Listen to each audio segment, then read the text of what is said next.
நண்பர்கள் அனைவருக்கும் என்னுடைய அன்பான பணிவான வணக்கங்கள். என் பெயர் ஜான். நான் ஒரு குடிநோயாளி.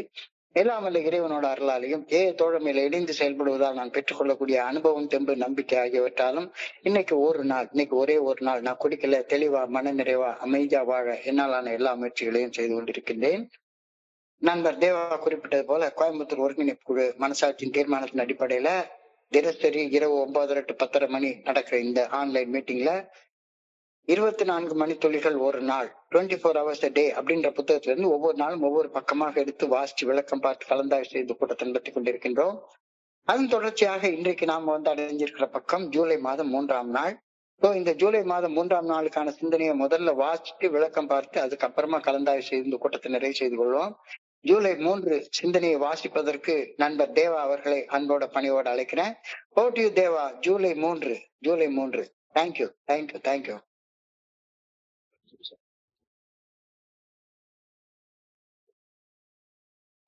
24 மணித்துளிகள் ஒரு நாள், ஜூலை 3. தோழமையின் இன்றைய சிந்தனை. தோழமையின் தொடக்க நாட்களில் 2 மனிதர்கள் மட்டுமே தோழமையில் இணைந்து செயல்பட்டனர். இன்று பல குழுக்களும் ஆயிரக்கணக்கில் உறுப்பினர்களும் தோழமையில் இணைந்து செயல்படுகின்றனர். மிக பெரும்பாலானோர் தோழமையின் மேற்பரப்பை மட்டுமே கண்டுள்ளனர் என்பது உண்மைதான். இன்னமும் உதவி தேவைப்படும் கோடிக்கணக்கான மக்கள் உலகெங்கிலும் உள்ளனர். மேலும் மேலும் அதிக மனிதர்கள் தினமும் ஒரு புதிய ஆரம்பத்தை தோழமையின் ஆரம்பிக்கின்றனர். தனி மனிதர்களை பொறுத்தவரை மதுவின் மேல் உடலளவில் சக்தியற்று இருந்ததையும் மனதின் உணர்வுகளை கட்டுப்படுத்தி வாழ முடியாமல் இருந்ததையும் ஒப்புக்கொண்டு உங்களை விட உயர்ந்த ஒரு சக்தியின் நிறுத்தலை ஏற்றுக்கொள்ள தயாராகும் அக்கணமே ஒரு புதிய ஆரம்பம் ஏற்பட்டு விடுகின்றது. எல்லாவற்றையும் நன்மைக்கே இறையருட் பேராற்றல் நிகழ்கின்றது. தனிப்பட்ட வளர்ச்சியிலும் குழுக்களின் வளர்ச்சியிலும் பல அற்புதங்கள் நிகழ இறையருட் பேராற்றல் உதவுகின்றது. தோழமையில் வளர என் பங்கில் நான் பணி செய்து கிடக்கின்றேனா? இன்றைக்கான தியானம். நீரின் பொருட்டு பசி தாகம் உடையோர் பேறு பெற்றோர், ஏனெனில் அவர்கள் நிறைவடைவார். நம்பிக்கையின் நிறைவில் மட்டுமே இதயம் நொறுங்கிய மனிதர்களும் குற்ற உணர்வு உள்ள மனங்களும் குணமடைந்து அமைதியை மனதில் உணர முடியும். ஆன்மீக வாழ்வு வாழ முயற்சித்தவர்களின் வாழ்வில் ஏற்பட்ட அற்புதமான ஆன்மீக வெளிப்பாடுகளை எண்ணி பார்க்கின்றேன். ஆன்மீகத்தில் இன்னமும் கண்டுபிடிக்கப்படாத பகுதிகளில் பல இருக்கின்றனர். இறையருட் பேராற்றலால் அன்பு செய்யப்பட்டு அந்த ஆசீர்வாதத்துடன் அப்பேராற்றலோடு பயணிக்கும் மனிதர்கள் மட்டுமே இந்த ஆன்மீக அற்புதங்களை காண்பார்கள். நான் தொடர்ந்து முன்னேற வேண்டும். நான் தொடர்ந்து நீதியின் பாதையில் பயணித்து செல்ல வேண்டும். இன்றைக்கான பிரார்த்தனை. இந்த உலகத்தின் பொருளாதார விஷயங்களால் நான் பின்னடைவு அடைந்துவிட கூடாதென வேண்டுகின்றேன். இறையருட் பேராற்றல் என்னை முன்னேற்ற பாதையில் வழிநடத்த நான் அனுமதிக்க வேண்டும் எனவும் வேண்டுகின்றேன். நன்றி தேவா. நண்பர்கள் அனைவருக்கும் மீண்டும் ஒருமுறை என்னுடைய அன்பான பணிவான வணக்கங்களை தெரிவித்துக் கொள்றேன். என் பெயர் ஜான். நான் ஒரு குடிநோயாளி. எல்லாம் வல்ல இறைவனோட அருளாலையும் தோழமையில இணைந்து செயல்படுவதால் நான் பெற்றுக்கொள்ளக்கூடிய அனுபவம், தெம்பு, நம்பிக்கையாலையும் இன்னைக்கு ஒரே ஒரு நாள் நான் குடிக்கல, தெளிவாக, மன நிறைவாக, அமைதியாக வாழ என்னாலான எல்லா முயற்சிகளையும் செய்து கொண்டிருக்கின்றேன். இன்றைக்கு சிந்தனையை படிக்கிற நேரத்துல என்னுடைய குருஜி எனக்கு மீட்டிங் அப்படின்ற வார்த்தைக்கு கொடுத்த ஒரு விளக்கம் எனக்கு ஞாபகத்துக்கு வருது. மீட்டிங்னா நம்ம பொதுவாக கூட்டம் அப்படின்ற அர்த்தத்தை எடுத்துக்கொள்றோம். ஆனா என்னுடைய குருஜி சொல்லுவாரு, மீட்டிங்ன்றது ஒரு குடிநோயாளி இன்னொரு குடிநோயாளிய சந்திக்கிற இடம். மீட்டிங் என்றால் சந்திக்கிற இடம். அதைத்தான் மீட்டிங்னு சொல்லுவோம். உட்கார்ந்து இருக்கிற பேர் கிரவுட் அப்படின்னு தான் நம்ம சொல்லணும். மீட்டிங் என்றால் ஒரு குடிநோயாளி இன்னொரு குடிநோயாளியை சந்திக்கிற ஒரு பிளேஸ். அந்த பிளேஸுக்கு பேர் தான் மீட்டிங் அப்படின்னு நம்ம பதில் சொல்றோம். இது குறிச்ச சிந்தனைய கொஞ்சம் ஆழமாக யோசிக்கிறப்ப LW அவர்கள் கடைசி முறையாக குடிச்ச நாள் நம்ம யாருக்கு வேணாலும் தெரியும். அவரு டாக்டர் வில்லியம் சில்க்வர்த் அவர்கள் மருத்துவ இயக்குநராக பணி செய்து கொண்டிருந்த சார்ல்ஸ் பி ஹாஸ்பிட்டல், டவுன் ஹாஸ்பிட்டல்னு சொல்லுவாங்க. அதுல அனுமதிக்கப்பட்டு சிகிச்சை எடுத்துக்கிறாரு. 3வது முறையாக அனுமதிக்கப்பட்டு சிகிச்சை எடுத்துக்கிறாரு. அப்ப டிசம்பர் மாசம் 11ஆம் தேதி 1934ஆம் ஆண்டு LW அவர்களுடைய பாலிய நண்பன் தாட்சர் அவர்கள் LW அவர்களை சந்திக்க வர்றாரு. அப்போ ஃப்ரெண்டு கிட்ட வந்தாருன்னா நமக்கு குடிக்கிறதுக்கு ஏதாவது ஒரு சரக்கு வாங்கி கொடுப்பா அப்படின்னு சொல்லி நினைச்சிட்டு இருக்க நேரத்துல எபி தாட்சி சொல்றாரு, நான் குடிக்கிறத விட்டு 1 வருஷம் ஆச்சுது, நான் குடிக்கிறது இல்ல.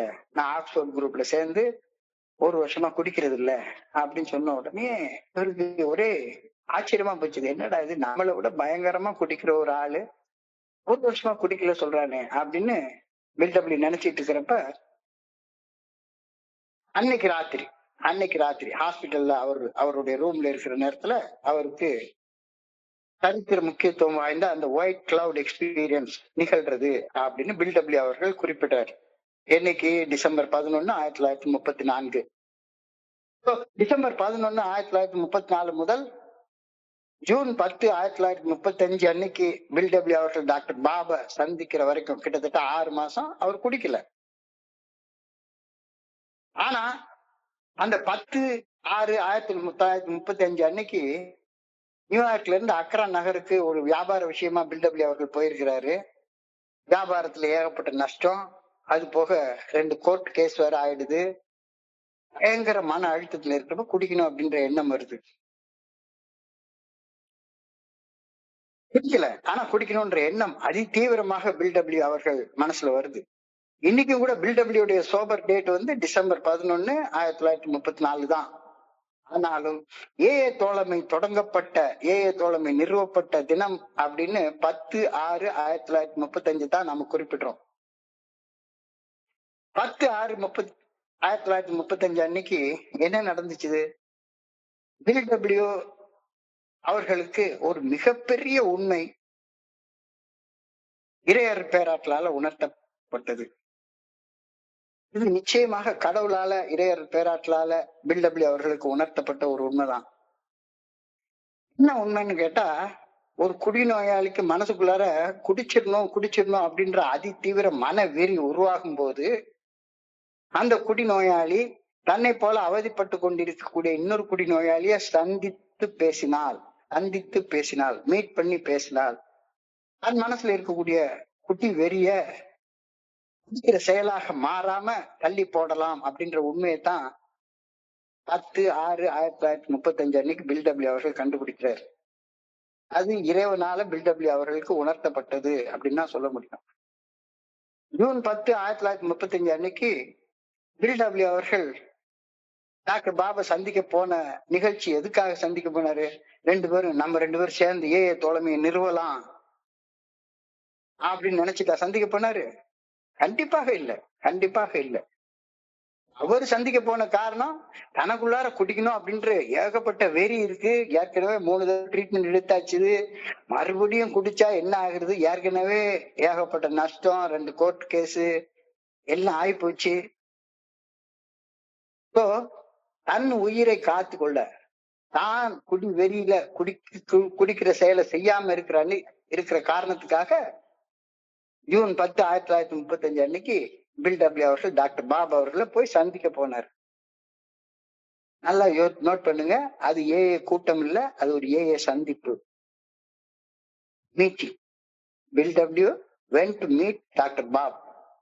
காரணம், தனக்குள்ளார குடிக்கணும் அப்படின்ற வெறி இருக்கு, குடிச்சா வீணா போயிடும்ன்றதுன்னு தெரியுது. அதனால அவருக்கு கடவுளால ஒரு உணர்த்தப்படுதல் கிடைக்குது. என்ன கிடைக்குது? நாம மட்டும் இந்நேரத்துல நம்மள மாதிரி குடிச்சு கஷ்டப்படுற ஒரு மனுஷனை போய் சந்திச்சால் மனசுல குடிக்கணும்ன்ற செயலாக மாத்தாம நம்மளை காப்பாத்தி கொள்ளலாம் அப்படின்னு தெளிவா தெரியுது.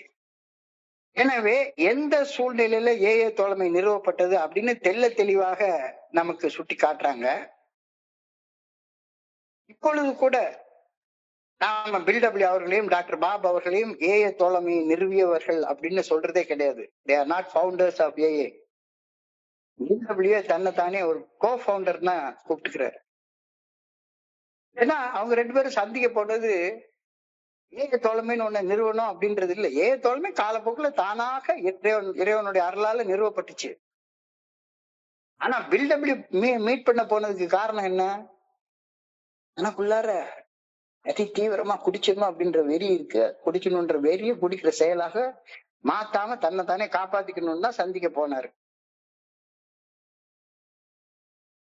அடுத்த நாளே 2 பேரும் பிடபிள்யூ அவர்களும் டாக்டர் பாபா அவர்களும் சேர்ந்து டி அப்படின்ற இன்னொரு நிறுவனரை இன்னொரு ஆளை சந்திக்க போனாங்க. ஏ தோழமையில் வந்து இணையும் புதிய நண்பர்கள் எல்லாருமே எல்லாருமே ஏ தோழமையோட சக நிறுவனர்கள் தான். யாராச்சும் ஒருத்தர் ஏ மெடிக்கு சந்திச்சு கூட்டிட்டு வந்து உட்கார்ந்தீங்கன்னா நீங்களும் சக நிறுவனர்கள் தான். நிறுவனர் என்பது நம்மளுடைய நடவடிக்கைகள் எல்லாத்துக்கும் இறைவன் தான் அதிகாரி, அவர் தான் நிறுவனர். நாம எல்லாரும் சக நிறுவனர்கள் தான். பிடபிள்யூ டாக்டர் பாபு உட்பட எல்லாருமே சக நிறுவனர்கள் தான். ஏ தோழமையை நிறுவியது இறையர் பேராற்றலது பேரன்பு மட்டும்தான். இந்த இறையர் பேராற்றலது பேரன்பு இன்றைய சிந்தனையில நினைவூட்டப்படுகின்றது. In the beginning of Alcoholics Anonymous, there were only 2%. அந்த ஆரம்ப நாள்ல வெறும் 2 பேர் தான் இருந்தாங்க.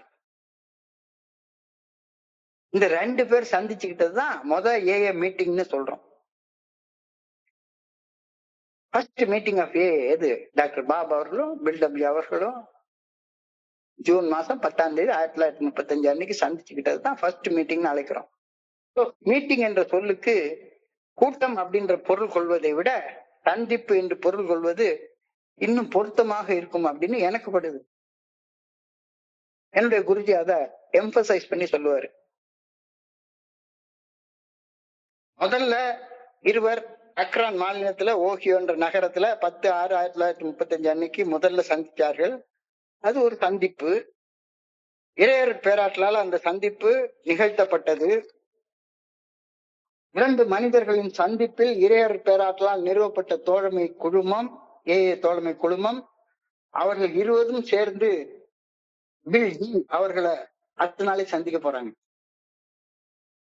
பில்டி அவர்களை ரொம்ப மேன் இன் பெட் ஒரு அந்த மேன் இன் பெட் 2 பேர் பில்டபிள்யூ அவர்களும் டாக்டர் பாபா அவர்களும் படுக்கையில படுத்திருக்கிற ஒரு நண்பரை சந்திக்கிற மாதிரி ஒரு படம் ஏஏல பிரசித்தி பெற்ற படம். பில்டி அவர்களை மேன் இன் பெட் அப்படின்னு அழைக்கிறது வழக்கம். 2 பேர் சேர்ந்து 3வது ஒரு ஆளை சந்திச்சப்ப ஏஏ தோழமை விரிவடைய ஆரம்பிச்சது. அப்படியே விரிவடைஞ்சு இப்பொழுது ஆயிரக்கணக்குல லட்சக்கணக்குல ஏராளமான ஏஏ தோழமையில ஒருவரை ஒருவர் சந்தித்து தங்களுக்குள் இருக்கும் குடிக்க வேண்டும் என்ற அதிதீவிர மனவெறிய குடிக்கும் செயலாக மாற்றாமல் தங்களை தாங்களே காப்பாற்றிக் கொள்கிறார்கள். வேற எதுவுமே ஏல நடக்கல. முதல்ல வெறும் 2 பேர் சந்திச்சுட்டாங்க. 2 பேர் சேர்ந்து 3வது சந்திச்சுட்டாங்க. இப்படியே கொஞ்சம் கொஞ்சமா இந்த சந்திப்பு விரிவடைஞ்சு இன்னைக்கு ஆயிரக்கணக்குல லட்சக்கணக்குல சந்திச்சுக்கிட்டு உலகம் எல்லா இடத்துலயும் சந்திச்சுக்கிட்டு வெறி குடிக்கும் செயலாக மாறாம ஒவ்வொரு குடிநோயாளியும் இந்த சந்திப்பினால தங்களை தாங்களே காப்பாத்திக்கிறாங்க. நான் தான் ஏஏ தோழமையில இன்னொரு குடிநோயாளியை சந்திக்கிறதுக்கு வரணும். மீட்டிங்ன்றதுக்கு கூட்டம்னு சொல்றதை விட சந்திப்பு அப்படின்னு சொல்லி பாருங்க, இன்னும் கொஞ்சம் அர்த்தம் நல்லா புரியும். இதைத்தான் இன்னைக்கு சொல்றாங்க. இந்த beginning of Alcoholics Anonymous, there were only 2 peoples. Now there are many groups, thousands and lakhs of members. Yes, இப்ப நிலைமை மாறி போயிடுச்சு. ஒரு குடிநோயாளி ஏஏ தோழமையில தன்னை போல அவதிப்பட்டு கொண்டிருக்கும் பிற குடிநோயாளிகளை சந்திக்கும் போது ஏஏ தோழமையின் மேற்பரப்பை மட்டும்தான் காண்கிறான். ஒரு மீட்டிங்ல ஒரு சந்திப்புல ஒரு குடிநோயாளி இன்னொரு குடிநோயாளியை சந்திக்கிற நேரத்துல அவன் ஏஏ தோழமையுடைய சர்ஃபேஸை மட்டும்தான் பாக்குறான், ஆழத்தை பாக்குறது இல்ல. குடிநோயாளிகளின் சந்திப்பு அவன் அறிந்து கொள்ள இருக்கக்கூடிய ஆன்மீக வாழ்க்கையின் மேற்பரப்பு மட்டும்தான். முதல்ல சந்திக்கிற அந்த சந்திப்பு ஃபர்ஸ்ட் போற மீட்டிங் ஒரு குடிநோயாளி வாழ போற ஆன்மீக வாழ்க்கையுடைய மேற்பரப்பு மட்டும்தான், surface.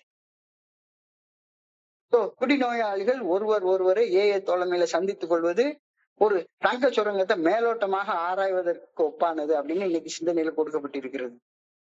True. In an AA meeting, the surface only has been scratched. ஒரே மீட்டிங்ல ஒரு குடிநோயாளி இன்னொரு குடிநோயாளியை சந்திக்கிற நேரத்துல அவன் ஏஏ தோழமையுடைய சர்ஃபேஸ, அந்த ப்ரோக்ராம் உடைய சர்ஃபேஸ அவன் டச் பண்றான். நோயாளிகள் சந்திக்கும் சந்திப்பை மட்டுமே ஏஏ தோழமையாக நினைப்பது ஏஏ தோழமையை மேலோட்டமாக கையாள்வதாக மட்டுமே அமையும். ஒரு குடிநோயாளி இன்னொரு குடிநோயாளி சந்திச்சிட்டதுனால மட்டுமே நான் ஏஏ ப்ரோக்ராம ஃபாலோ பண்ணிடுறேன் அப்படின்றது ஆகாது. குடிநோயாளிகள் ஒருத்தர் சந்திக்கும் சந்திப்பை மட்டுமே ஏஏ தோழமையாக நினைப்பது ஏஏ தோழமையை மேலோட்டமாக கையாள்வதாக மட்டுமே அமைந்துவிடும். ஏஏ தோழமையின் சந்திப்பு இன்னைக்கு கோடிக்கணக்கான மக்களுக்கு தேவைப்படுகிறது. இதைத்தான் இன்னைக்கு 2வது வரியில எழுதியிருக்காங்க. There are probably few million or more persons in the world who need the help of the Fellowship of Alcoholics Anonymous. தோழமை தேவைப்படுது. ஒரு குடிநோயாளி இன்னொரு குடிநோயாளியை சந்திப்பு தேவைப்படுகிறது. உலகத்துல ஒவ்வொரு மூலையிலையும் யாரோ ஒரு குடிநோயாளி நான் போன்ற இன்னொரு குடிநோயாளியை சந்தித்து புதியது ஏஏ தோழமை சந்திப்பை நிறுவிய வண்ணம் இருந்து கொண்டே இருக்கின்றார். ஏஏ ஃபெல்லோஷிப் புதுசா பவுண்ட் ஆயிட்டே இருக்குது. ஒரு சந்திப்புல இது நடக்குது. முதல் சந்திப்பு 1935 வருஷம் ஜூன் மாசம் 10ஆம் தேதி நடந்தது. இன்னைக்கு கூட நம்ம பேசிட்டு இருக்கிற நேரத்துல உலகம் முழுக்க யாராச்சும் ஒருத்தரை சந்திச்சுக்கிட்டே இருப்பாங்க, பேசிக்கிட்டே இருப்பாங்க. தோழமை புதுசாக விரிவடைந்து போய்கொண்டே இருக்கிறது. More and more people are meeting and a new AA meeting is started every day all over the world. உலகம் முழுக்க இது நடந்துட்டே இருக்குல்ல. நம்ம பேசிட்டு இருக்க இந்த நேரத்துல எத்தனை பேர், ஆயிரக்கணக்கான பேர் ஒருத்தரோட ஒருத்தர் சந்திச்சு பேசிக்கிட்டே இருப்பாங்க. So more and more people are meeting a start in AA each day. ஒரு குடிநோயாளி தன்னை போல இன்னும் ஒரு குடிநோயாளியை சந்திக்கும் போது அந்த முதல் சந்திப்புல என்ன நிகழுது, அந்த மீட்டிங்ல என்ன நிகழுது? ஒரு குடிநோயாளி மற்றொரு குடிநோயாளியிடம் தன்னைத்தானே ஒரு குடிநோயாளி என்று ஒப்புக்கொள்ளும் செயலை செய்கிறான், அட்மிட் பண்றான். வேற என்ன நடக்குது? ஒரு குடிநோயாளி இன்னொரு குடிநோயாளியை சந்திக்கும் போது செய்யக்கூடிய செயல் ஒண்ணுதான்.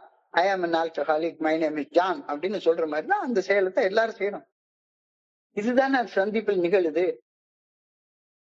வேற என்ன நிகழுது? They admit that they are powerless and turn to a power greater than themselves, admitting that their lives have become unmanageable. இதுதானே நடக்குது. இதைத்தான் இன்னைக்கு 3வது வரியாக எழுதியிருக்கிறாங்க. ஒரு குடிநோயாளி இன்னொரு குடிநோயாளியை போய் சந்திக்கிறப்ப அவன் என்ன செய்யறான்? பிரசங்கம் பண்றதுக்கோ அல்லது வேற எதுக்கோ போல. இந்த உடனே எல்லாரும் சொல்லிக்கிற வார்த்தை, இங்க நானும் வந்த உடனே சொல்லிக்கிற வார்த்தை, என் பேர் so and so, I am an alcoholic. நான் குடிநோயாளி அப்படின்னு ஒப்புக்கொள்வதற்காக தான் இன்னொரு குடிநோயாளியை போய் சந்திக்கிறேன். அவனுக்கு பெரிய உயர்ந்த இடத்துல இருந்து உதவி செய்யறதுக்காக எல்லாம் நான் போல.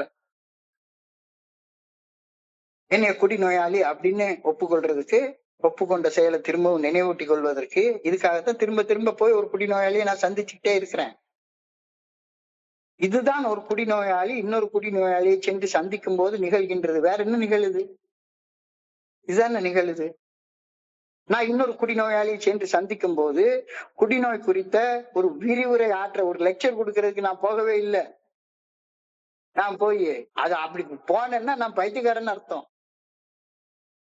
பில்டபிள்யூ ஃபர்ஸ்ட் டாக்டர் பாபா சந்திக்கிற நேரத்துல அவரு குடிநோயை பத்தி என்னமா தெரிஞ்சுக்கிட்டு குடிநோய் குறிச்சு லெக்சர் கொடுக்கணும்னா போனாரு. அவருக்கு அந்த ஹோட்டலுக்கு உள்ளார போறப்ப என்னடா இது குடிச்சிடலாம்னு மண்டை நிறைஞ்ச வெறி இருக்குது. எனக்கு இந்த மாதிரி வெறி வருது, நான் ஒரு குடிநோயாளிங்கிறது எனக்கு நல்லா தெரியுது, அதை ஒப்புக்கொள்றதுக்காக தான் நான் வந்திருக்கிறேன் அப்படின்னு அவர் அங்க சொல்லாம சொன்னாரு. சோ ஒரு குடிநோயாளி இன்னொரு குடிநோயாளியை சென்று சந்திக்கும் போது குடிநோய் குறித்த ஒரு விரிவுரை ஆற்ற செல்லவே இல்லை. நான் ஒரு குடிநோயாளி, நான் குடிநோயால கஷ்டப்பட்டுட்டு இருக்கேன் அப்படின்னு ஒப்புக்கொள்ள மட்டும்தான் ஒரு குடிநோயாளி இன்னொரு குடிநோயாளி சென்று சந்திக்கிறான், மீட் பண்றான். That is a meeting. சந்திப்பு. விரிவுரை ஆற்றவோ அறிவுரை கூறவோ ஆலோசனை வழங்கவோ இந்த சந்திப்பு நிகழல. நான் போய் யாருக்காச்சும் விரிவுரை ஆற்றவோ அறிவுரை சொல்லவோ ஆலோசனை சொல்லவோ இப்படி செய்ய அப்படி செய்ய அதை செய்ய இதை செய்ய, அது டாக்டருடைய வேலை. டாக்டர் சொல்லுவாரு, கவுன்சிலர் சொல்லுவாங்க, MSW படிச்சவங்க எல்லாம் சொல்லுவாங்க. நான் அதுக்கு போலையே, நான் எதுக்கு மீட்டிங்க்கு போறேன், நான் எதுக்கு சந்திக்க போறேன்? நான் ஒரு குடிநோயாளியப்பா, எனக்குள்ளார மண்டை நிறைஞ்ச வெறி இருக்கு அப்படின்றத ஒப்புக்கொள்றதுக்காக நான் போறேன். லெக்சர் கொடுக்கறதுக்கெல்லாம் நான் போல, அறிவுரை சொல்றதுக்கு போல, ஆலோசனை வழங்க போல. So, இந்த சந்திப்பு நிகழ்ந்த பின் ஒரு குடிநோயாளி இன்னொரு குடிநோயாளியை சந்திக்கிற சந்திப்பு நிகழ்ந்த பின்னர் குடிநோயாளியின் வாழ்க்கையில இறை அருட்பேராற்றலின் செயல்பாடு ஆரம்பமாகின்றது. ஃபர்ஸ்ட் ஸ்டெப்ல அடி எடுத்து வைக்கிறான். முதல் மீட்டிங்ல ஒரு குடிநோயாளி இன்னொரு குடிநோயாளியை சந்திச்சு தன்னை ஒரு குடிநோயாளி என்று முதல் படியில ஒப்புக்கொள்ளும் போது கடவுளுடைய செயல்பாடு அந்த குடிநோயாளிய வாழ்க்கையில ஆரம்பித்து வைக்கப்படுகின்றது. என் பங்கில் நான் செய்ய வேண்டியது இது ஒண்ணு மட்டும்தான். என்ன போல இன்னொரு குடிநோயாளியை சந்திச்சு நான் ஒரு குடிநோயால நான் கஷ்டப்பட்டுட்டு இருக்கிறேன் அப்படின்றது ஒப்புக்கொள்றது மட்டும்தான் நான் ஒரு குடிநோயாளியை சந்திக்க செல்றதுக்கான ஒரே ஒரு நோக்கம். வேற ஏதாவது நோக்கம் இருக்கா சொல்லுங்க? வேற நோக்கமே கிடையாது. ஒரே ஒரு நோக்கம் தான், சிங்கிள்டன் பர்பஸ். அப்பா நான் ஒரு குடிநோயாளி, நான் குடிநோயால கஷ்டப்பட்டுட்டு இருக்கேன். கடவுளுடைய கிருபையாலையும் தோழமையோட ஒப்பட்ட உதவியாலையும் இன்னைக்கு ஒரு நாள் குடிக்கல அப்படின்றத ஒப்புக்கொள்றதுக்காக தானே நான் இன்னொரு குடிநோயாளிகிட்ட போறேன். என் கருத்தை ஏத்துக்கொண்டு அவன் இன்னொரு குடிநோயாளிய போய் சந்திச்சு ஒப்புக்கொள்ள போனான்னா அவன் பொழைச்சான். அவனை திருத்துறதுக்கோ அவன் வாழ்க்கைய அவனை உதவி செய்யறதுக்கோ நான் போல. சோ ஒரு குடிநோயாளி இன்னொரு குடிநோயாளி சந்தித்து தான் ஒரு குடிநோயாளி அப்படின்ற உண்மையை ஒப்புக்கொள்ற அந்த முதல் படியில அடியெடுத்து வைத்த பின்னர் அதுக்கு அடுத்த படிநிலை செயல்பாடுகள் இயற்கையாக நிகழ ஆரம்பிக்கின்றன. அப்போ இத மீட்டிங்னா சந்திப்புன்னு புரிஞ்சுக்கிட்டாலே போதும்.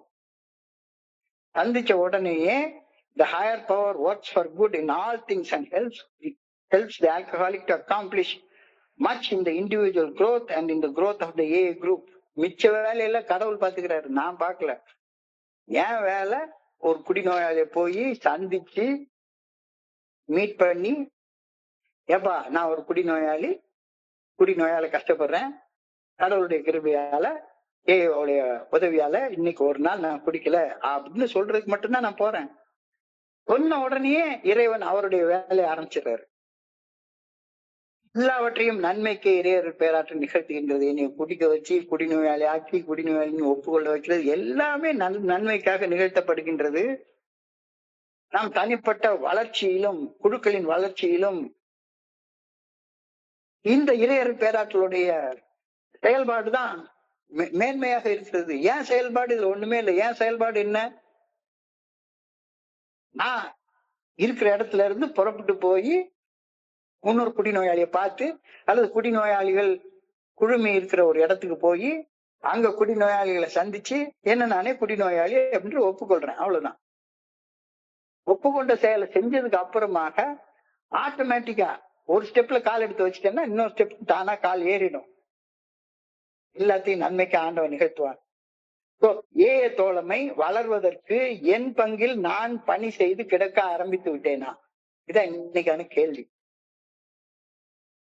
எவ்வளவு பெரிய சிம்பிளான கேள்வி கேட்டிருக்காங்க. ஏய தோழமை வளர என் பங்கில் நான் பணி செய்து கிடக்கின்றேனா? am I doing my part in helping AA grow? இதான் இன்னைக்கான கேள்வி. what is my part? என்னுடைய பங்கு என்ன? போய் லெக்சர் பண்றதோ ஆலோசனை பண்றதோ அறிவுரை சொல்றதோ அது என் பங்கு இல்ல. அது என் பங்கு இல்ல. கஷ்டப்படுற ஒரு குடிநோயாளியை சந்திச்சு நானும் ஒரு குடிநோயாளின்னு ஒப்புக்கொள்றதை தவிர ஒரு தனி மனிதன் தோழமைக்கு ஆற்ற வேண்டிய பங்கு ஒரு மண்ணாங்கட்டியும் கிடையாது.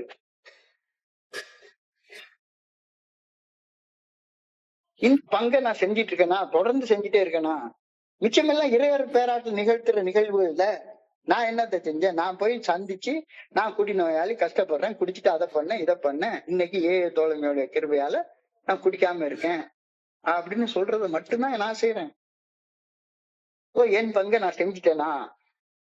am I doing my part in helping AA grow? AA தோழமை வளர என் பங்கில் நான் செய்ய வேண்டிய பணியை செய்து விட்டேனா அப்படின்ற கேள்வி இன்னைக்கு கேக்குறாங்க. சரி செய்யல அப்படின்னா தியானத்துக்கு போ. இல்ல இன்னமும் உட்கார்ந்து நான் வளர்க்கறதுக்கு ஓரம் போட்டுட்டு உட்கார்ந்துருக்கேன். அதை செய்யறேன், இதை செய்யறேன், சர்வீஸ் பண்றேன் அப்படின்னு சொல்லி உன்னை நீயே ஏமாத்திட்டு இருக்கேன்னா இன்னைக்கு தியானத்துக்கு கடந்து போ. தியானத்துல புரிந்து கொள்ள முடியாத ஒரு கருத்தை சொல்லியிருக்காங்க, ரொம்ப ரொம்ப கஷ்டமான ஒரு கருத்து. நீதியின் பொருட்டு பசி தாகம் கொண்டிருப்பவர்கள் பாக்கியவான்கள். உண்மையா அர்த்தம் இது. நீதியின் பொருட்டு பசி தாகம் கொண்டிருப்பவர்கள் பாக்கியவான்கள், ஏனெனில் அவர்கள் நிறைவு அடைவார்கள். புரிஞ்சு கொள்ள கொஞ்சம் கூட புரியவே இல்லை. நீதியின் பொருட்டு பசிதாகம் உள்ளவர்கள் பேர் பெற்றவர்கள் பாக்கியவான்கள், ஏனெனில் அவர்கள் நிறைவு அடைவார்கள். Blessed are they that hunger and thirst after righteousness, for they shall be filled. அவர்கள் நிறைவு அடைவார், திருப்தி அடைவார். என்ன அது நீதியின் பொருட்டு பசி தாகம்னா என்னது அர்த்தம்? ஒண்ணுமே புரியலையே. நீதியின் பொருட்டு பசி தாகம்னா என்ன?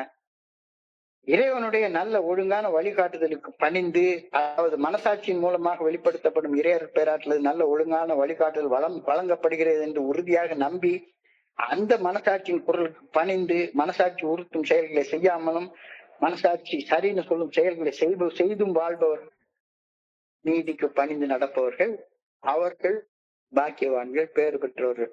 ரொம்ப எளிமையா எடுத்துக்கோ. நீதினா எங்கேயோ இந்திய அரசியலமைப்பு சட்டத்துக்கு பணிஞ்சு நடக்கிறதா, அல்லது கிரிமினல் கோடு, அந்த கோடு இந்த கோடுன்னு பக்கம் பக்கமா லாயர் எல்லாம் படிச்சு வச்சிருக்காங்களே அதுக்கு பணிஞ்சு நடக்கிறதா? அதெல்லாம் இல்ல.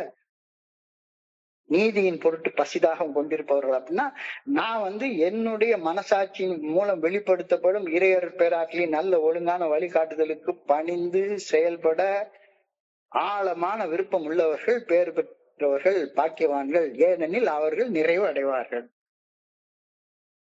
இறையர் பேராற்றலுடைய நல்ல ஒழுங்கான வழிகாட்டுதல் எனக்கு எப்படி கிடைக்குது?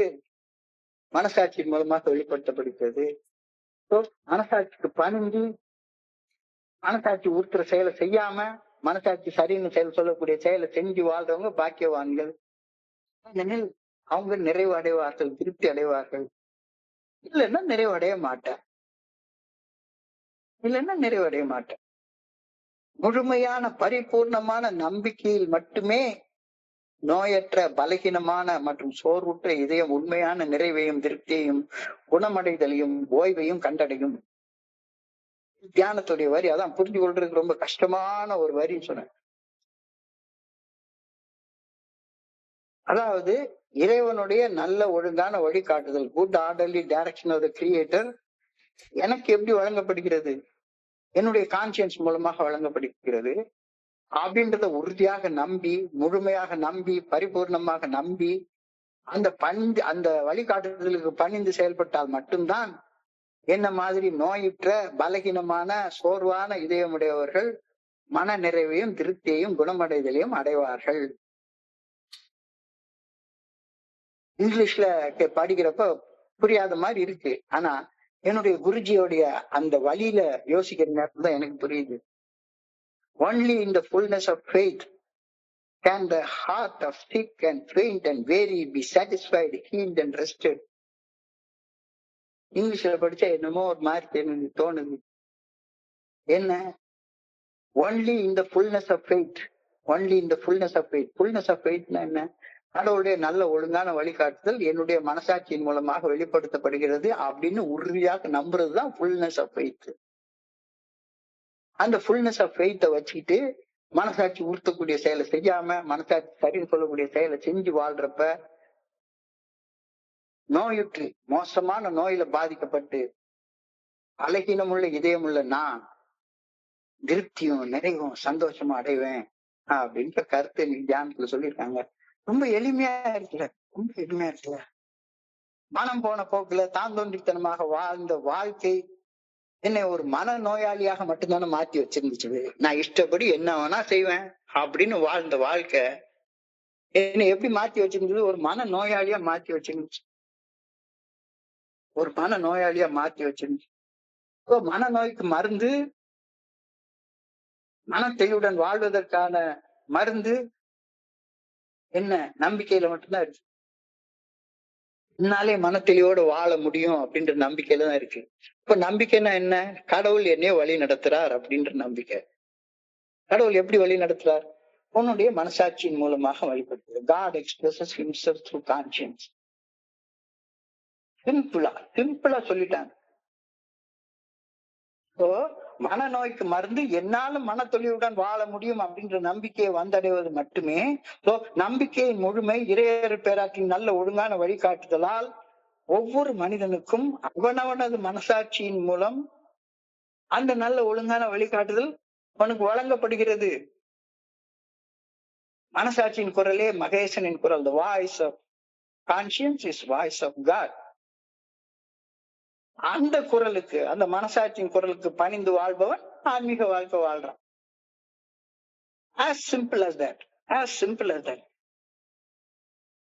ஒரு தனி மனிதன் தனது மன சுமைகளை, மன பாரங்களை தன்னை விட உயர்ந்த ஒரு சக்தி நல்ல ஒழுங்கான வழிகாட்டுதலுக்கு பணிந்து செயல்படுவதன் மூலமாக மட்டுமே அவனால நிறைவடைய முடியும். வேற எப்படி நிறைவடைய முடியாது. அப்படிதான் நான் குணமடைய முடியும், ஓய்வு நிலையில வாழ முடியும். இதுதான் அந்த ஆங்கில வார்த்தை தியானத்துல கொடுக்கப்பட்டிருக்கிறாங்க. அந்த ஆங்கில வார்த்தைக்கு அர்த்தம் only in the fullness of faith can the heart of sick and faint and weary be satisfied, healed and rested. ஓய்வு நிலையில என்னால இல்லாட்டி பண்ண வாழவே முடியாது. இப்ப பார்த்தாலும் உட்கார்ந்து லொடன்னு ஏதாவது புலம்பிட்டு, அல்லது போர் அடிக்குதியா இதெல்லாம் என்னத்த போய் கேட்டுக்கிட்டு அப்படின்ற ஒரு மனநிலையில பெயிண்ட் ஹார்ட்டட், எப்பவுமே சோர்வு நிலையிலேயே வாழ்ந்துட்டே இருக்கிறது. ஏன் காரணம்? சிம்பிளா ஏன் மீட்டிங் வர்றோன்னே தெரியல. மீட்டிங்னா கூட்டம், ஒன்னா கூடுனா எல்லாம் சரியாயி போயிடும். அந்த கூட்டம்ன்ற வார்த்தையை எடுத்துட்டு சந்திப்பு அப்படின்ற வார்த்தையை போட்டு பாருங்க, மிரக்கல் நடந்துரும். தோழமையில் ஆன்மீக வாழ்வு வாழ முயற்சிப்பவர்களின் வாழ்வில் ஏற்பட்டுள்ள அற்புதமான ஆன்மீக வெளிப்பாடுகள் என்னை ஊக்கமடைய செய்கின்றன. எப்படி ஒரு மோசமான நிலையில வாழ்ந்த அப்படி சொல்லக்கூடிய ஒரு மனுஷன் இன்னைக்கு இப்படி அற்புதமான ஒரு வாழ்க்கை வாழ்றேன்னு சொல்றத கண்ணால பாக்குறப்ப எனக்கு தானாக செயல் ஊக்கம் கிடைக்கிறது. இயல்பாக நான் ஊக்கப்படுத்தப்படுகின்றேன். அதுக்கு பேர் இயல்பு ஊக்கம் அப்படின்னு சொல்றாங்க. இது நாள் வரைக்கும் எனக்கு அந்த இயல்பாக அந்த ஊக்கம் வரவே இல்லை. சொல்றாரு, நான் குடிக்கணும்ன்ற வெறி, பயங்கர வெறியா இருக்கு. அந்த வெறியில போய் ரத்தத்தை வித்து பணத்தை வச்சு குடிச்சேன். ஆனா இன்னைக்கு இப்படிப்பட்ட ஒரு வாழ்க்கை வாழ்றேன்னு சொல்றாரு. என்னடா என்கிட்ட வந்து தன்னை ஒரு குடிநோயாளின்னு ஒப்புக்கொண்டு இன்னைக்கு குடிக்காம நல்ல வாழ்க்கை வாழ்றேன்னு சொல்றாரு. அவர் சொல்றது அவ்வளவுதான், வேற ஒண்ணுமே கிடையாது. எனக்கு லெக்சர் அடிக்கல, ஆலோசனை சொல்லல, அறிவுரை சொல்லல, எதுவுமே சொல்லல. நான் ஒரு குடிநோயாளி, குடிச்சு கஷ்டப்பட்டேன், ஏஏ ஃபெல்லோஷிப் வந்து இன்னைக்கு குடிக்காம இருக்கேன், அவ்வளவுதான். That is the message. That is the message. That is the gospel. That is the gospel.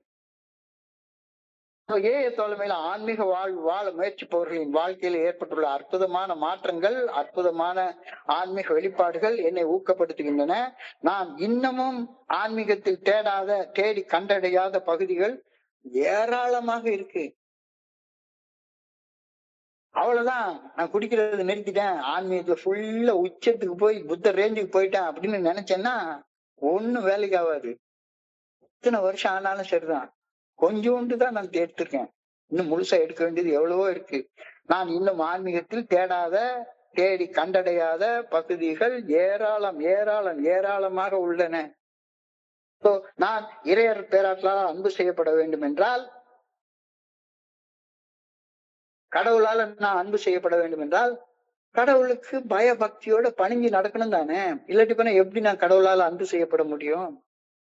கடவுளுக்கு பணிஞ்சு நடக்க மாட்டேன், ஆனா கடவுளுடைய அன்பு எனக்கு வேணும்னா எப்படி கிடைக்கும்? நான் இறையர் பேராற்றலால் அன்பு செய்யப்பட வேண்டும் என்றால் அவருக்கு பயபக்தியோடு பணிந்து செயல்பட வேண்டும். இறைவனுக்கு பணிஞ்சு செயல்படுறதுன்னா என்ன? மனசாட்சிக்கு பணிஞ்சு மனசாட்சி ஊர்த்தக்கூடிய செயலை செய்யாம மனசாட்சி சரின்னு சொல்லக்கூடிய செயலை செய்யறதுதானப்பா இறைவனுக்கு பணிஞ்சு செயல்படுறது. வேற என்ன? நான் இறைவனுக்கு பணிஞ்சு செயல்படுறேன், இறைவனை கும்பிடுறேன், இறைவனை வணங்குறேன், ஆனா மனசாட்சி ஊர்த்தக்கூடிய செயலை செய்யாம அடுத்தவன என் பாட்டுக்கு அவன் கழுத்தை ஒரு அருவாளை வச்சு பலார்னு வெட்டி போட்டு போயிட்டே இருப்பேன். கேவலம் பிச்சை காசு காண்டி என்ன வேணா பண்ணுவேன். ஆனா நான் இறைவனை வணங்குறேன், நான் இறைவனுக்கு என்னைய பாரு, எவ்வளவு பெரிய வேஷம் போட்டிருக்கேன், எவ்வளவு பெரிய குல்லா போட்டிருக்கேன், எவ்வளவு பெரிய சிலுவை போட்டிருக்கேன், எவ்வளவு பெரிய கொட்டை போட்டிருக்கேன், எவ்வளவு பெரிய பட்டம் போட்டிருக்கேன். அப்ப நீ கருத்து சொல்லுது, நான் இறையர் பேராற்றலால் அன்பு செய்யப்பட வேண்டும் என்றால் அவருக்கு பயபக்தியோடு பணிந்து செயல்பட வேண்டும். மனசாட்சிக்கு பணிந்து மனசாட்சி உறுத்தும் செயல்களை செய்யாமலும் மனசாட்சி சரியென சொல்லும் செயல்களை செய்தும் வாழ்வது மட்டுமே பணிவான வாழ்க்கையாகும். அதுதான் இறைவனுக்கு பயபக்தியோட நடக்கிறதாகும். வேற ஒண்ணும் கிடையாது. வேஷம் போடாத, வேஷம் போடாத, உண்மையாக செயல்படு, உண்மையாக செயல்படு.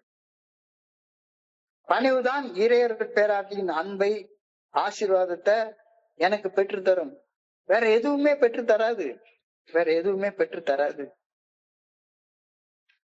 இந்த கருத்துல ஆழமாக உன்னுடைய சிந்தனையை குவிச்சு தியானம் பண்ணி பாரு, தியானம் பண்ணி பாரு. Only the consecrated and loving people who walk with the good orderly direction of God can these spiritual discoveries be revealed. யார் ஒருத்தன் கான்செக்ரேட்டட் பீப்புள் அப்படின்றாங்க, புனிதப்படுத்தப்பட்ட மக்கள். யாரு? வேற யாரும் கிடையாது. தோழமையில வந்து தன்னை ஒரு குடிநோயாளி என்று ஒப்புக்கொண்டு தன்னை கடவுள் தான் காப்ப பார்த்த முடியும் அப்படின்ற உண்மையை ஏற்றுக்கொண்டு என்னால நல்ல வாழ்க்கை வாழ முடியும் அப்படின்னு நம்பி இறைவனுடைய நல்ல ஒழுங்கான வழிகாட்டுதலுக்கு பணிந்து செயல்பட தீர்மானித்து மனசாட்சி உறுத்தக்கூடிய செயலை செய்யாமலும் மனசாட்சி சரின்னு சொல்லக்கூடிய செயலை செய்து வாழ்றவன் தான் consecrated people. They are loving people. அவங்க கடவுளோட சேர்ந்து நடக்கிறாங்க. அவங்களுக்குதான் ஸ்பிரிச்சுவல் டிஸ்கவரிஸ் எல்லாம் கிடைக்கும். இல்லாட்டி நானும் கச்சேரிக்கு போயிட்டு வந்தேன் அப்படின்னு சொல்லி டெய்லி ஏஎம் மீட்டிங் வந்து போயிட்டு இருக்கலாம். யாருக்கு spiritual discoveries will be revealed? இந்த மாதிரி கான்சென்ட்ரேட் பீப்புளுக்கு மட்டும்தான், மனசாட்சிக்கு பணிஞ்சு செயல்படுற பீப்புளுக்கு மட்டும்தான். Keep going forward and keep growing in righteousness. நீதி பசி தாகம் உள்ளவர்கள், நீதியின் பொருட்டு பசி தாகம் உள்ளவர்கள் பேர் பெற்றோர், ஏனெனில் அவர்கள் நிறைவு அடைவார்கள். Will be fulfilled. தோழமையில இந்த 30 வருஷம் கழிச்சு அந்த நிறைவை என்னால உணர முடியுது. இன்னைக்கு முழுக்க இந்த சிந்தனையை பண்றப்ப என்னுடைய குருஜி தான் ஞாபகத்துக்கு வந்தாரு. நான் கூட்டத்துக்கு போறேன், கூட்டத்துக்கு வாங்க. நான் தோழமையில ஒரு குடிநோயாளியை சந்திக்க போறேன். எதுக்கு சந்திக்க போறேன்? நான் ஒரு குடிநோயாளின்னு ஒப்புக்கொள்வதற்காக. அதுக்கு போறேன். மிச்சத்தை ஆண்டவர் பார்த்துப்பாரு. அப்ப ஒப்புக்கொள்ள போகக்கூடிய ரைட் செயலை நான் செய்யற நேரத்துல எனக்கு ஆட்டோமேட்டிக்கா நீதியின் பொருட்டு தாகம் உண்டாக ஆரம்பிக்குது. ஆட்டோமேட்டிக்கா என்ன ஆகுது? நான் மனசாட்சி பொருத்தக்கூடிய செயலை செய்யாம மனசாட்சி சரின்னு சொல்லக்கூடிய செயலை செஞ்சு வாழ ஆரம்பிப்பேன்.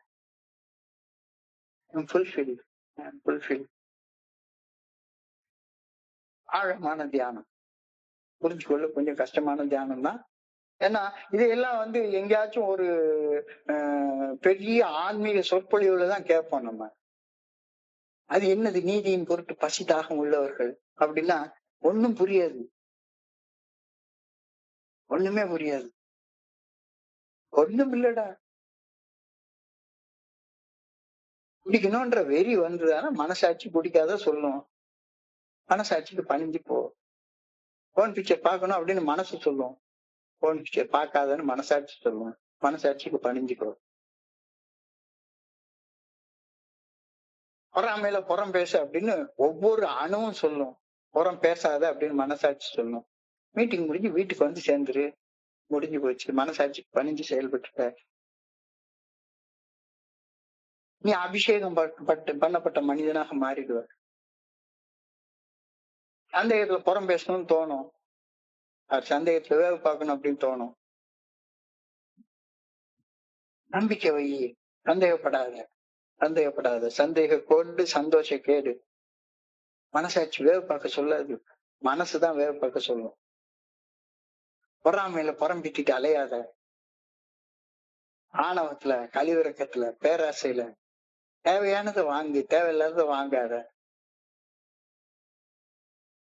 சும்மா ஆமா. நான் ஒரு நண்பருடைய வீட்டுக்கு போயிருந்தேன். ஒரு 15 வருஷத்துக்கு முன்னால போறப்ப, அவருக்கு வயசு ஒரு 50 வயசு இருந்தது. வீடு முழுக்க ட்ரெஸ்ஸு, அந்த ஜாமான், இந்த ஜாமான், அது இது எல்லாம் போட்டு வீடெல்லாம் ஆள வச்சு அழகா அடுக்கி வச்சிருந்தது. இப்ப 10 வயசு போனோனே 62 வயசாகி போச்சு. அவருக்கு கொஞ்சம் நோய்வாய்ப்பட்டுருச்சு. மனைவிக்கும் ரொம்ப முட்டி வலி, ரொம்ப வேலை செய்ய முடியல. இவரும் ரிட்டயர் ஆயிட்டாரு. இப்ப வீட பார்த்தா குப்பை கூடம் மாரி இருக்குது. எதுக்கு 2 பேர் வாழ்றதுக்கு ஒரு சிங்கிள் பெட்ரூம் வீடு. சரி, கெஸ்ட் வந்தா ஒரு 2 பெட்ரூம் வீடுன்னா, 5 பெட்ரூம் வீட வாங்கி வச்சுட்டு, அத கூட்டவும் முடியல, பெருக்கவும் முடியல, இருக்கிற இடத்த வைக்கவும் முடியல, ஒண்ணும் செய்ய முடியல. பேராசையில எல்லாத்தையும் செஞ்சுட்டு இருக்காத. then you will be நீதியின் பொருட்டு பசிதாகும். ஏன்னா உனக்கு பேராசை படாத அப்படின்னு சொல்லி மனசாட்சி சொல்லும். மனசுதான் பேராசைப்படும். Keep going forward and keep going in growing in righteousness. I pray that I may not be held back by the material things of the world. இந்த உலக பொருளாதார விஷயங்களில் நான் பின்னடைவு அடைந்து விடக் கூடாதென நான் பணிவோட வேண்டிக் கொள்கின்றேன். இந்த உலக பொருளாதார விஷயங்களால நான் பின்னடைவு அடைந்து விடக்கூடாதுன்னு பணிவோட வேண்டிக் கொள்கின்றேன். I pray that I may let God lead me forward. இறையர் பேராற்றில் என்னை முன்னேற்ற பாதையில கொண்டு போகணும் அப்படின்றதுக்காக ஆண்டவா பணியோட வேண்டிக் கொள்கின்றேன் அப்படின்னு சொல்றாரு. உண்மையிலேயே அழகா ஆழமா கொண்டாந்து முடிச்சிருக்காங்க. சோ இன்றைய சிந்தனையின் சுருக்கத்தை நம்ம பார்ப்போம். ஆரம்பத்திலே நான் சொன்ன மாதிரி சந்திப்பு, மீட்டிங் என்றால் சந்திப்பு, மீட்டிங் என்றால் கூட்டம் இல்ல. ஒரு குடிநோயாளி இன்னொரு குடிநோயாளியை சந்திக்கிற இடத்துக்கு பேர் மீட்டிங். அப்ப அந்த மீட்டிங்ல தான் ஏஏவே ஆரம்பிக்குது. உண்மையிலே பார்த்தோம்னா டிசம்பர் மாசம் 11ஆம் தேதி 1934 இருந்து பில்டபிள்யூ அவர்கள் சோபராக இருக்கார். என்னைக்கு அவருக்கு எப்படி டாச்சரை சந்திச்சு ஒயிட் கிளவுட் எக்ஸ்பீரியன்ஸ் ஏற்பட்டுச்சோ அன்னையில இருந்து பில்டபிள்யூ சோபரா தான் இருக்காரு, பிடிக்கல. ஆனா ஏஏ நிறுவப்பட்ட தினம்னு எதை சொல்றோம்? ஜூன் மாசம் 10ஆம் தேதி 1935. கிட்டத்தட்ட 6 மாசம் பில்டபிள்யூ அவர்கள் சோபரா இருக்கிற நேரத்துல 6 மாசத்துல அவருக்கு ஒரு குடிக்கணும்ன்ற வெறி வருது. நியூயார்க்ல இருந்து ஆக்ரான் போயிருக்க நேரத்துல அவருக்கு ஏதோ ஒரு பெரிய வியாபார பின்னடைவால குடிக்கணும்ன்ற வெறி வருது. அந்த குடிக்கணும்ன்ற வெறிய அடக்கிக்கணும், குடிக்கணும்ன்ற வெறியால குடிக்கிற செயலை செஞ்சிடக்கூடாது அப்படின்றதுக்காக அவரு டாக்டர் பாபை சந்திக்க போறாரு. ஏய கூட்டம் போடணும்லாம் போல, ஏய நிறுவனம்லாம் போல. அவருக்கு ஒரே பர்பஸ், இப்போ தனியா இருந்தா குடிச்சிருவேன், எனக்கு துணைக்கு ஒரு ஆள் வேணும், அவரை போய் சந்திக்கணும். அந்த சந்திப்பை தான் ஃபர்ஸ்ட் ஏஏ மீட்டிங்னு சொல்றோம். அந்த ஃபர்ஸ்ட் ஏஏ மீட்டிங்கை தொடர்ந்து ரெண்டாவது பில்டபிள்யூ டாக்டர் பாபு சேர்ந்து பில் டி அப்படின்ற ஒரு மனுஷனை சொல்றாங்க. அவர் மேன் இன் பெட் அப்படின்னு சொல்லி நம்ம ஏல அழைக்கிறது எல்லாருக்கும் தெரியும். அந்த பிக்சரை யார் பார்க்காம இருந்துக்க மாட்டீங்க. ஃபர்ஸ்ட் பில்டபிள்யூ டாக்டர் பாபு மீட் பண்ணதுக்கு அப்புறமா அடுத்த மீட்டிங், ரெண்டாவது மீட்டிங் மேன் இன் பெட்டை போய் சந்திச்சது. இப்படி ஆயிரக்கணக்கான சந்திப்புகள் தொடர்ந்து நடக்க நடக்க நடக்க நடக்க ஏஏ தோழமை விரிவடைந்து கொண்டே போகின்றது. சந்திப்பு விரிவடைந்து கொண்டே போகின்றது. எங்க ரெண்டு பேர் சந்திச்சுட்டாங்கன்னு அங்க ஒரு ஏஏ மீட்டிங் நடக்குது. In the beginning of Alcoholics Anonymous, there were only 2 persons.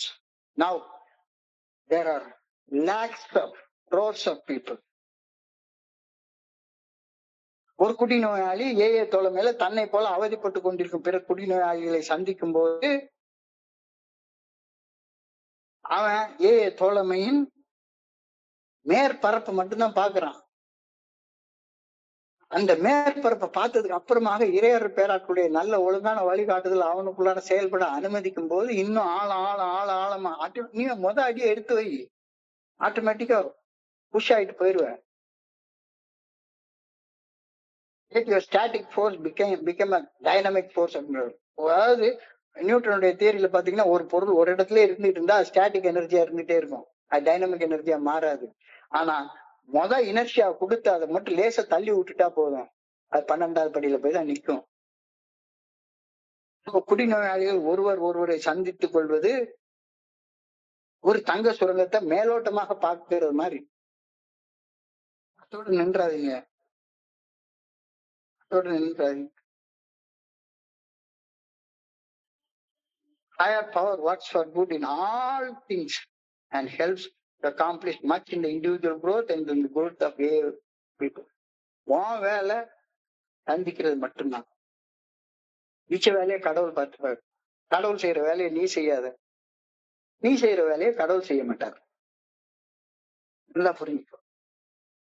ஏ தோழமை வளர என் பங்கில் நான் பணி செய்து கிடைக்கின்றேனா?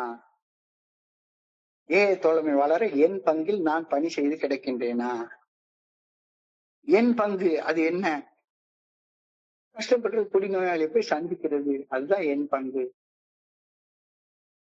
இதை செய்யல அப்படின்னா இன்னைக்கான மெடிடேஷனுக்கு போ. ஏன்னா மெடிடேஷன் எல்லாமே கொஞ்சம் கன்ஃபியூஸ்டா கொடுக்குற மாதிரிதான் இருப்பாங்க. என் பங்குல செய்ய வேண்டியது நீதியின் பொருட்டு பசி தாகம் உள்ளது. நிச்சயமாக மனசாட்சி சொல்லும் இதை செய், இதை செய்யாத அப்படின்னு. குடிநோயாளி போய் சந்திக்கிற வேலையை செய்யறத மனசாட்சி சொல்லும். ஆனா மனசு சொல்லும் அவனுக்கு லெக்சர் கொடு, அவனுக்கு விரிவுரை கொடு, அவனுக்கு அறிவுரை கொடு, அவனுக்கு ஆலோசனை கொடு, அவனுக்கு வழிகாட்டியாக இரு, கைடாக இரு, அவனுக்கு குருவாக இரு, டீச்சராக இருன்னு சொல்லும். ஸ்பான்சரா இருன்னு மட்டும் மனசு சொல்லவே சொல்லாது. அது மனசாட்சி தான் சொல்லும். மனசாட்சி தான் ஸ்பான்சர் ஆயிரு, அன்போட ஆதரவு கொடு அப்படின்னு சொல்லும்.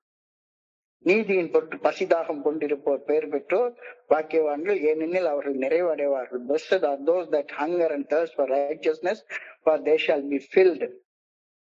அப்போ இறைவனுடைய நல்ல ஒழுங்கான வழிகாட்டுதல் தான் நீதியின் பொருட்டு பசிதாகம், வேற ஒண்ணும் கிடையாது. அப்ப இறைவனுடைய நல்ல ஒழுங்கான வழிகாட்டுதல் அதுதான் நீதி. அந்த நீதி எனக்கு எப்படி வெளிப்படுத்தப்படுகிறது? என்னுடைய மனசாட்சியின் மூலமாக வெளிப்படுத்தப்படுகிறது. என்னுடைய மனசாட்சிக்கு பணிஞ்சு மனசாட்சி ஒர்க்கக்கூடிய செயலை செய்யாம மனசாட்சி பதிவு செல்லக்கூடிய செயலை செய்து வாழ்றது எனக்கு நிறைவை கொடுக்கும், நிறைவை கொடுக்கும். ஏய தோழமையில் ஆன்மீக வாழ்வு வாழ முயற்சிக்கிறதுன்னா வேற ஒண்ணும் கிடையாது. நீதியின் பொருட்டு பசிதாக உள்ளவனாக இரு. என்ன அர்த்தம்? மனசாட்சி தப்புன்னு சொல்றது செய்யாத, மனசாட்சி சரின்னு சொல்றது செய்யாம இருக்காது, அவ்வளவுதான். only consecrated and loving peopleக்கு இது தெரியும். இல்ல பணம் போன போக்குல வாழ்றியா, மறுபடியும் கஷ்டத்தை வரவழைச்சிட்டு திரும்பி ஏக்குதான் வந்து உட்கார போற. அது தொடர்ந்து இன்னைக்கு அழகான பிரேயர் கொண்டு போயிருக்கிறாங்க. I pray that I may not be held back by the material things of the world. நிறைய நேரங்கள்ல ஆட்டோமேட்டிக்கா பொருளாதார விஷயங்கள் என்னை பின்னடைவு செய்ய அடக்கி வச்சிருது. சோ இந்த உலக பொருளாதார விஷயங்களால் நான் பின்னடைவு அடைந்து விடக்கூடாதுன்னு ஆண்டவனை பணியோடு வேண்டிக் கொள்கின்றேன். I pray that I may let God lead me forward. இறையற பேராற்றில் என்னை முன்னேற்ற பாதையில இட்டு செல்ல வேண்டும் என ஆண்டவா உண்மை பணியோடு வேண்டிக் கொள்கின்றேன். இன்னைக்கு சிந்தனையை முடிச்சிருக்காங்க.